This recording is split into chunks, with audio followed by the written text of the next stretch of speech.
आयुष्यात पाहिजे ते मिळविण्यासाठी आवश्यक आहे ते म्हणजे आपली मेहनत.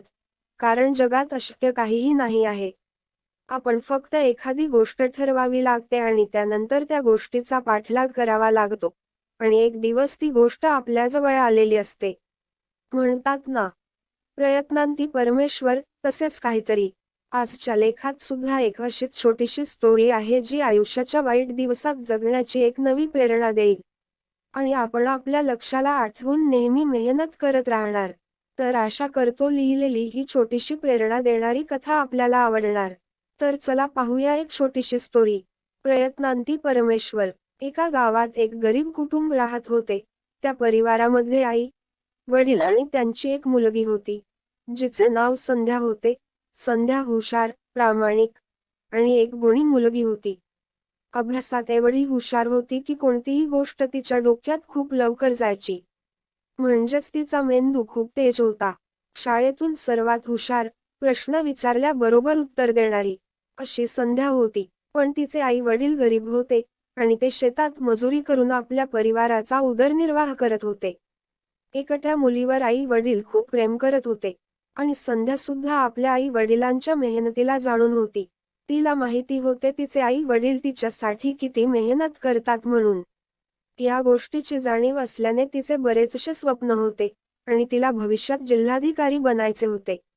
आणि आपल्या आई वडील आणि गावचे नाव मोठे करायचे होतं. तिच्या गावात फक्त 10वी पर्यंतच शाळा होती आणि पुढील शिक्षण घेण्यासाठी त्यांच्या गावापासून 7 ते 8 किलोमीटर अंतरावर एक गाव होते, जेथे 12वी पर्यंत शिकण्याची व्यवस्था होती. पण संध्याच्या मनात भीती होती की तिला शिकण्यासाठी घरचे बाहेर पाठवतील का? कारण गावातील बरेच पालक आपल्या मुलीला शिक्षणासाठी बाहेर पाठवत नसत आणि त्या वयात त्यांचे लग्न लावून देत असत. म्हणून संध्या या गोष्टीची भीती वाटत असे, पण ती कोणाला सांगत नसे.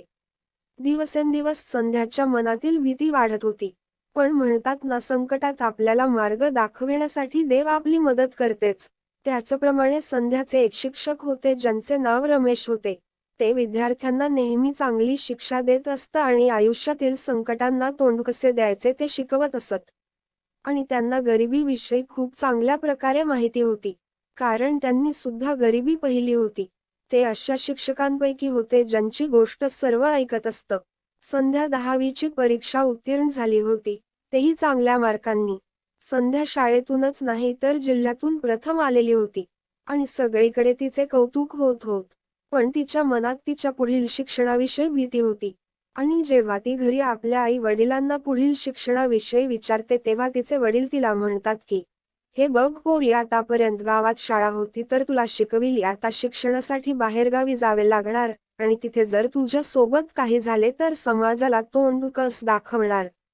तिचे वडील ह्या गोष्टी बोलत असतात तेवढ्यात संध्याच्या शाळेतील शिक्षक संध्याचे अभिनंदन करायला तिच्या घरी येतात.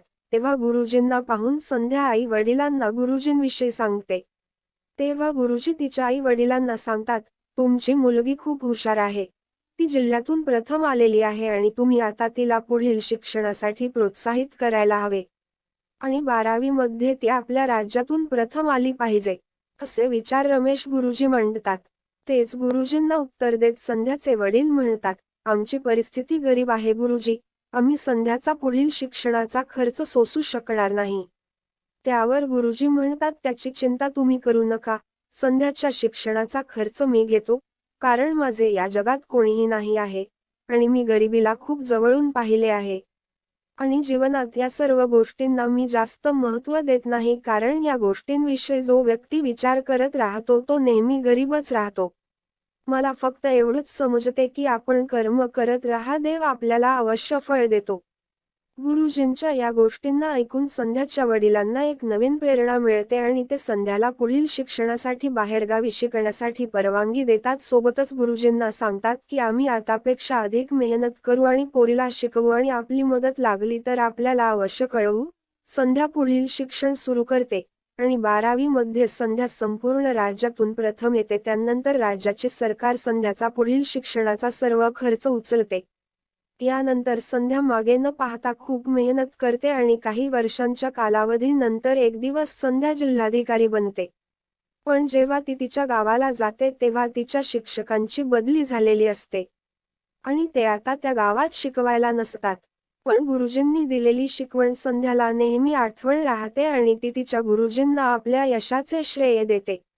कारण त्या दिवशी जर संध्याच्या आई वडिलांना गुरुजींनी समजावले नसते तर आज संध्या या ठिकाणी पोहोचली नसती, असे संध्याचे म्हणणे असते. आणि ते तिचे शिक्षक तिला एक दिवस भेटावे अशी इच्छा ठेवते. एक दिवस शाळांचा दौरा करत असताना संध्याला एक आवाज कानावर येतो. तो असतो एका शिक्षकाचा जो मुलांना प्रेरणा देणाऱ्या गोष्टी शिकवत असतो. जेव्हा संध्या त्या वर्गात जाऊन पाहते तर तिथे तिचे तेच रमेश गुरुजी शिकवत असतात. वयाने वृद्ध झालेले, डोळ्यांवर चष्मा घातलेले. संध्या त्यांना पाहून त्यांच्या जवळ जाते आणि त्यांचे पायाला स्पर्श करून आशीर्वाद घेते. तेव्हा ते म्हणतात, आपण कोण आपल्याला ओळखले नाही. कारण शिक्षकांना ती व्यक्ती अनोळखी वाटली. एवढ्या दिवसानंतर संध्या त्यांना भेटली होती. आता संध्या मोठी झाली होती म्हणून ते संध्याला ओळखू शकले नाही. पण संध्याने त्यांना ओळखले होते. तेव्हा संध्याने स्वतःविषयी बोलताना सांगितले की सर, मी आपली विद्यार्थिनी. आपण माझ्या आई वडिलांना मला शिकविण्यासाठी प्रेरित केले होते. सर, आज मी शिकून एक जिल्हाधिकारी बनली आहे. आणि हे सर्व तुमच्यामुळे होऊ शकले सर. तेव्हा गुरुजींनी तिला ओळखून तिची पाठ थोपटली आणि आनंदी होऊन म्हणाले की तुझ्यासारखी विद्यार्थ्यांना मला शिकविण्याचे भाग्य मिळाले आणि संध्याची पाठ थोपटत तिला भरपूर आशीर्वाद दिले. या गोष्टीला वाचून आपल्याला कळतं की जर आपण एखाद्या गोष्टीला करण्याचे ठरवले तर आपण त्या गोष्टीला काहीही करून मिळवू शकतो. कारण आपले प्रयत्न प्रामाणिक असणे महत्त्वाचे आहे. आपल्या जीवनात अशक्य काहीही नाही, फक्त अशक्य वाटणाऱ्या गोष्टीला योग्यरित्या पूर्ण करण्याचा मार्ग शोधणे आवश्यक आहे, मग अशक्य सुद्धा शक्य होतं. आशा करते की आपल्याला ही छोटीशी स्टोरी आपल्याला आवडली असेल. ही छोटीशी स्टोरी आवडल्यास लाईक, कमेंट, सबस्क्राईब व आपल्या मित्रांना शेअर करायला विसरू नका.